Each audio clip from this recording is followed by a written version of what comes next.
Passover Eve had finally arrived, and as the sky darkened, we gathered around the table to share the traditional meal that celebrated our liberation from Egyptian slavery. Our past celebrations had been filled with laughter and animated conversation, but tonight, only soft voices filled the room. It was just a few days earlier that I had gone to see the Sanhedrin, and of course I kept my scheming hidden from everyone else. It's perhaps why the upper room felt a little bit warmer than it normally was, and I seemed to be the only one sweating.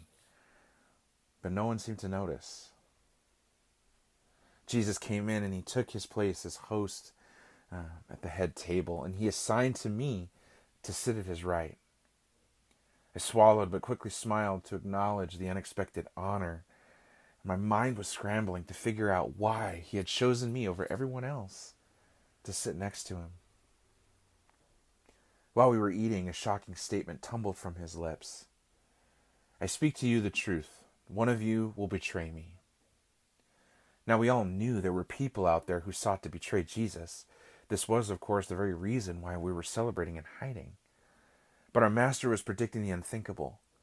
One of us, his intimate inner circle of faithful leaders, would turn him over to the authorities. Immediately, Peter knocked over his cup, spilling wine onto the table. John coughed, choking over his food in shock. "Surely you don't mean me, Rabbi?" each of my co-disciples asked. Each one were at the same time seeking to declare his innocence and searching their brothers' faces to find hints of who might be the betrayer. Meanwhile, my mind raced. Was Jesus talking about me? If so, how could he possibly have known my plans? Had someone else seen me sneak away the other night and reported it to him? Trying to look calm, I glanced around, relieved to see that none of their eyes were fixed on me. Yet Jesus didn't seem concerned, and his response was cryptic. "My betrayer is the one who has dipped his hand into the bowl with me. What will happen to me has been foretold in Scripture, but woe to my betrayer. He will wish he had never been born." Well, I reasoned, we had all dipped our hand into his bowl during our many travels. His clue hardly helped identify the betrayer. I was relieved none of the other 12 seemed suspicious of me. After all, I had deceived myself into thinking I wasn't really betraying Jesus. I was only forcing him onto Jerusalem's center stage, where he would reveal himself as Messiah and unshackle us from the Roman rule. When all was done, the Master would even thank me. He would see that what I had planned was helpful for everyone and his kingdom.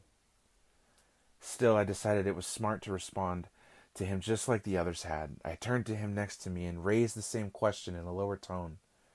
"Surely you don't mean me, Rabbi?" He turned to me and said, "You have said so." At that moment, it occurred to me that Jesus did know I had gone to the Sanhedrin, and choosing me to sit on his favored position would protect me from the disciples believing that I was the betrayer. At the time, I believed my sitting in the seat of honor was Jesus' affirmation of my plan, a sign that he actually wanted me to be the catalyst for the coming events. So I thought as I dipped my bread into his bowl. It was only after the arrest and the horrible trial that followed that I was finally honest with myself. How could I have been so blinded by my own prejudices?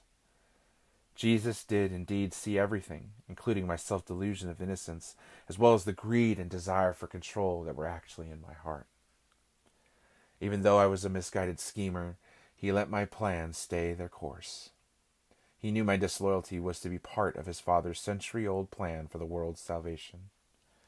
Yes, Jesus' path of suffering and my betrayal were no accident and no surprise to him. If only I could have understood earlier.